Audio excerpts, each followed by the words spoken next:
Welcome to U.S. Immigration. In this video we will discuss about future visa bulletin predictions from the State Department. Charlie Oppenheim, chief of the Visa Control and Reporting Division from the U.S. Department of State, provided some insight and predictions related to the future visa bulletin. Mr. Oppenheim prediction covers rest of fiscal year 2021, which runs through September 30, 2021. If you are interested in this topic, please stick around till the end of this video. For your immigration news and updates, please like this video and subscribe to the channel. Do not forget to hit that notification bell. Let's get into the video. Who is Charlie Oppenheim? And what does he have to do with your immigration case? If you are the beneficiary of a family-based or employment-based visa petition that is subject to the preference categories, mostly everyone who is not an immediate relative, that is spouse, parent, or unmarried child under the age of 21 of a U.S. citizen, then you should know that Charlie Oppenheim is the Department of State's Chief of Visa Control and Reporting Division. He is responsible for issuing the monthly visa bulletin. The monthly visa bulletin indicates visa availability for any given month. Understanding visa availability. In the immigration process, visa availability is important because you cannot receive an immigrant visa outside the United States or get your green card inside the United States unless a visa number is available to you. When your petitioner files the I-130 or labor certification for you, the date the government receives the filing becomes your priority date, your place in line for a visa. The visa bulletin indicates visa availability by priority date. What Charlie does.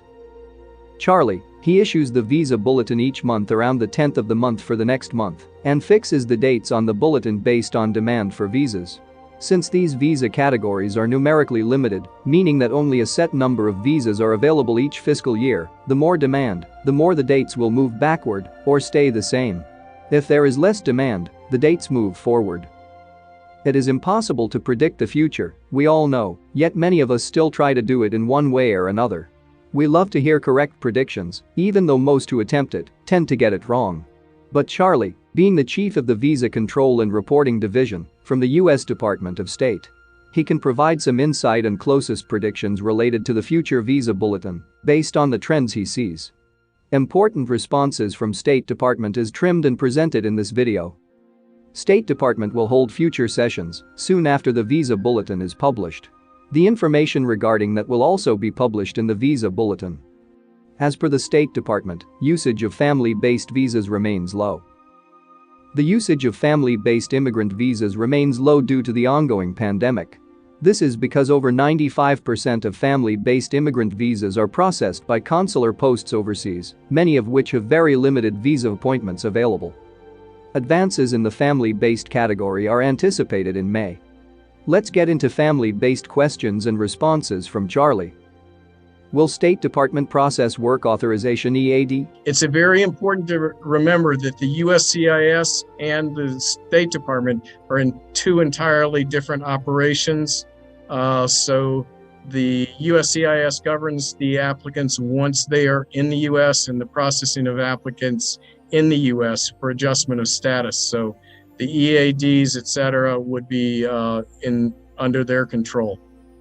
How is Department of State's relationship with USCIS and how it helps for allocating visa numbers? The USCIS Ombudsman's Office hosts a monthly meeting at which time myself, our representatives from our National Visa Center, along with offices from USCIS around the country, headquarters staff, etc., get together and discuss the visa issues, availability, what we see coming down the road.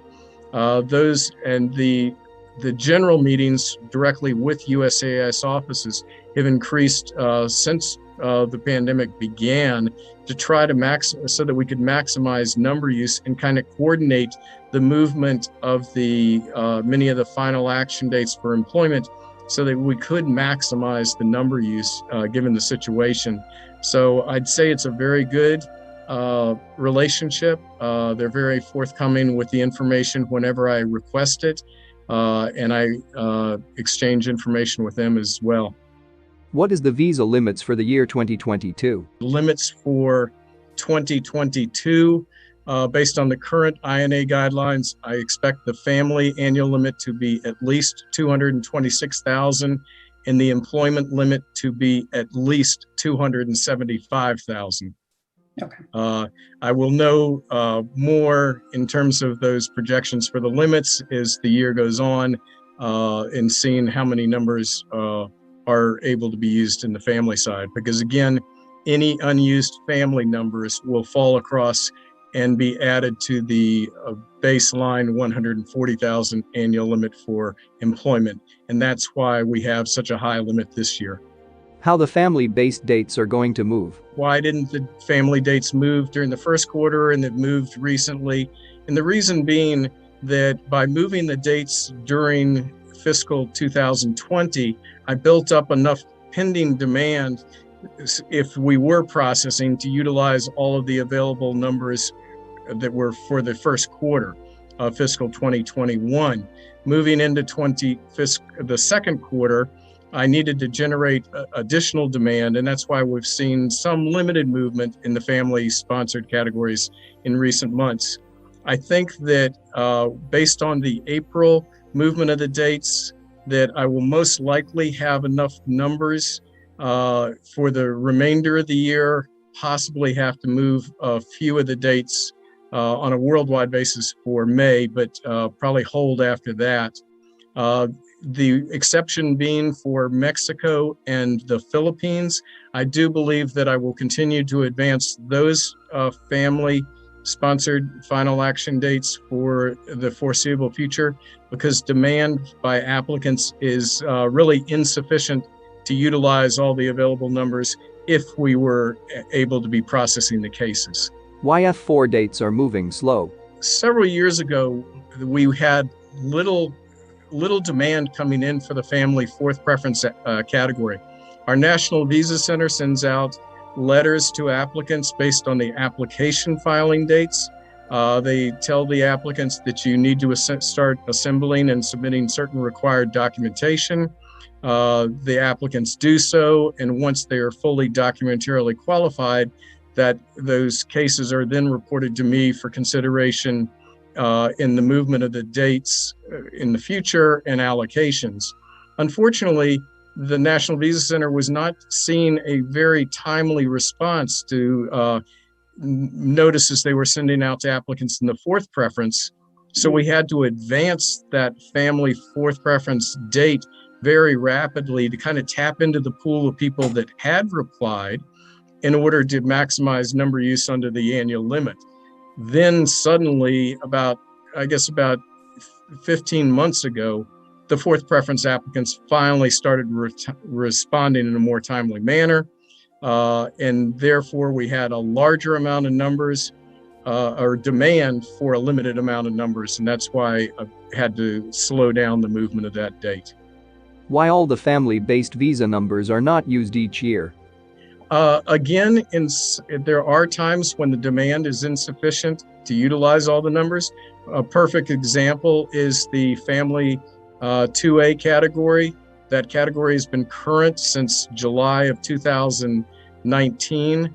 It was made current in order to try to encourage applicants to apply so that we could fully utilize the annual limit. They have not done, or they had not done so.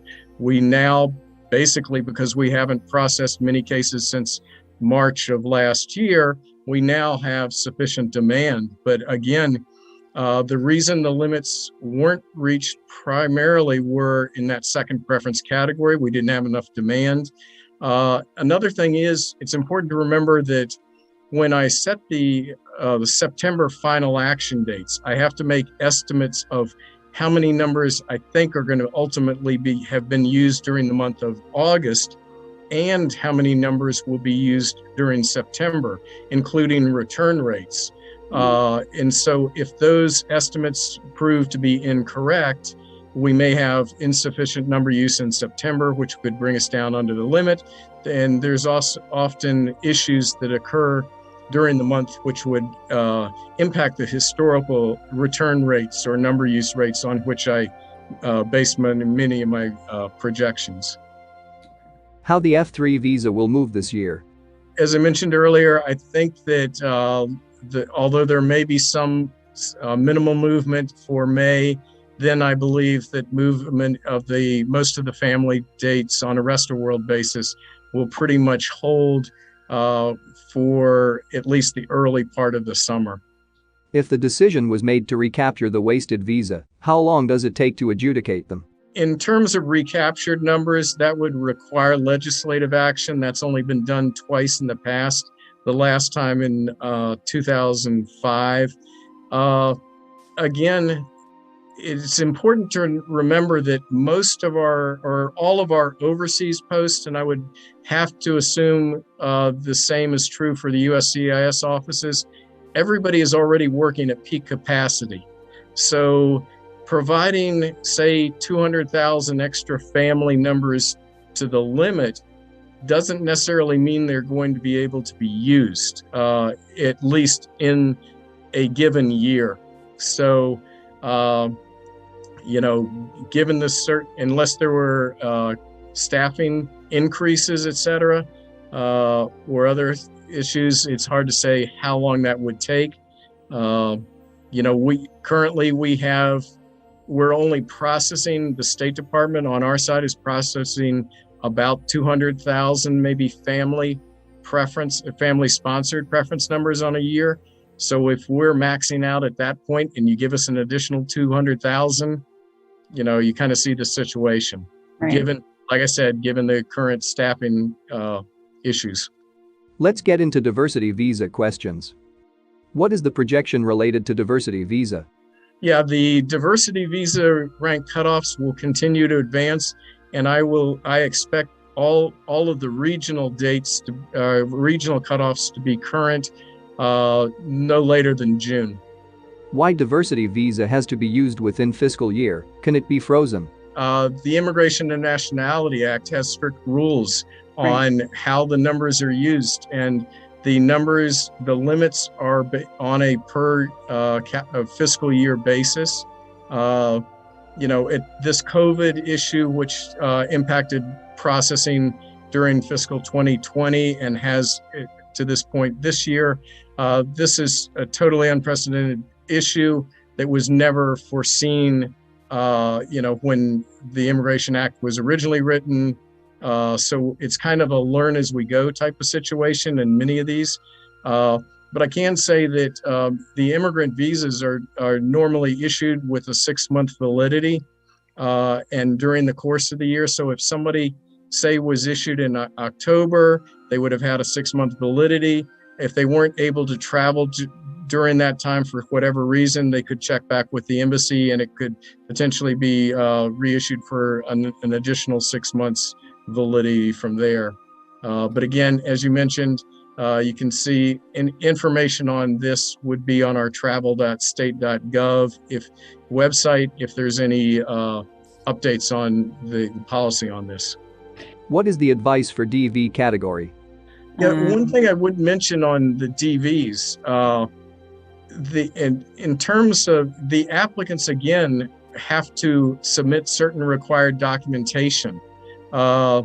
It is important for applicants, if they are the DV 2021 applicants, if they want to pursue action, if and when it becomes available, they need to submit their documentation now so that the information can be reviewed, processed by our Kentucky Consular Center, and then be reported to my office so that it could potentially be scheduled for an interview, because an applicant, whether they're diversity visa or regular immigrant in the numerically controlled categories, they can only be scheduled for interview once they have submitted all of the required documentation. It has been done, so verified and is correct, and then that information has been reported to my office. For example, the documentarily qualified demand for family and employment cases was reported to me at the beginning of March, and that was used as the basis of the April allocations and the final action date. So again, and the DVs are done 2 months in advance. So it's very important for any applicant to act on their case in a timely manner, submitting all the required documentation, and not wait until the last second, because if you wait until you see that processing is resumed, then it may be too late for you to at least be processed as quickly as you thought might happen. As per the State Department, rapid advance of employment-based visa categories happens for the rest of fiscal year 2021. Due to the low usage of family-based visas, the potential available employment-based visas for the next fiscal year will be at least 275,000. This will have a positive impact on EB visa availability for China and India. Let's get into the questions. Can you brief about employment-based visa numbers, volume filed and used? There was a tremendous amount of new petitions or new filings during October and early November. Those cases are starting to come through because it takes a certain amount of time to pre-process and get them out for processing by the adjudicators. I've seen a large increase in recent weeks in the amount of numbers being used, and I expect throughout the second half of the year to see the number use totals starting to kind of skyrocket compared to what they were in the first quarter, etc. Will EB1 date remains current or backlogs in the later part of the year? No, I believe that China and India employment first preference will remain current, so the entire first preference will be current throughout the remainder of the year, barring any extraordinary spikes in demand, which I do not expect. The fact that these categories are now current will also allow potential unused employment-based first preference numbers to start falling down for potential use in the employment second preference category, which will be a big benefit. So we'll be taking care of everybody that is currently known to us in the first and also benefiting the second preference. How far EB2 will move in this current year? Did USCIS share any data? Yes, we have monthly, and within the month we have occasional meetings where we share information. I do expect if people look at the employment dates listed in Chart B, that is where I think the minimum movement will be by the end of the fiscal year. I do think that many of the dates will start accelerating as they have in the past few months. We will be increasing number use and movement of the dates.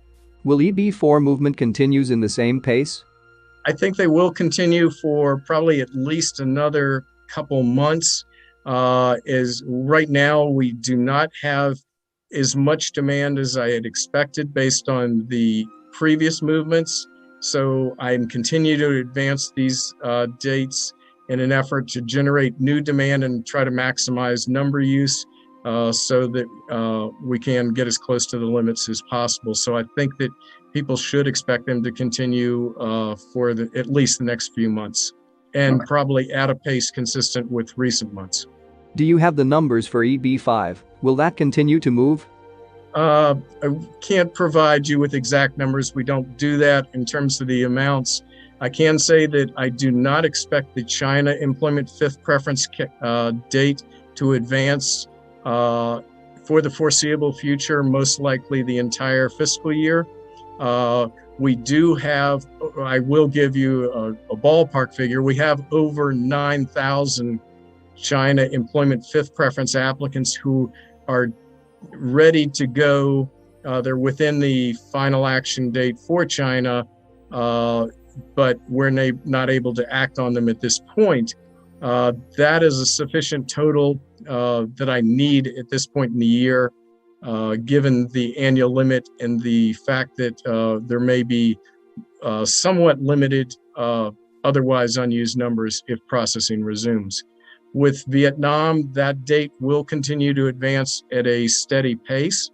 We do have hundreds and hundreds of applicants ready to go, and again, that date will continue to advance. What efforts are made to utilize all the visas that has been spilled over from family category to employment category? Yeah, what we are, as I mentioned, I've been advancing the employment final action dates at a very rapid pace. Uh, as mentioned earlier, the China and India first preference have become current. We're doing that so that we can start falling down. I can start having numbers fall down to second preference as early in the year as possible so that we can expedite the second preference case processing based on the demand that is known and ready to be processed at this time. And so I will continue to do that in the coming months. I cannot comment on what may be possible in terms of processing through the end of the year. I do know, though, that USCIS is, as I said, doing a phenomenal job at this point, processing the cases they have, and they will be processing more and more of the cases that were filed in October and November. How many visas will go unused due to slower processing or COVID delays? Again, it's not possible to comment on that at this time. I will tell you, as a comparison, last year, USCIS was facing similar processing constraints because of the COVID. Last year, there were only approximately 9,000 numbers unused under the annual limit. So over 95% of the numbers were used by USCIS. Primarily, USCIS processes approximately 85 to 90% of the employment limit. So they were able to do, over 95% of the numbers in very trying times. So I'm hoping that we're going to be able to maximize number use under the 262,000 limit this year as well. What kind of movement can we expect for EB2 and EB3 categories? With the EB2 and EB3 China and India, I would expect aggressive, probably at least or more than occurred from March to April. Again, I think I will be accelerating the movement for a period of time. Will there be interview waivers for EB visa? That is a policy question which I am not at liberty to answer. How many employment-based numbers will be available next year? Again, I think there will be at least 275,000. I believe that would be the minimum amount available based on the current INA guidelines.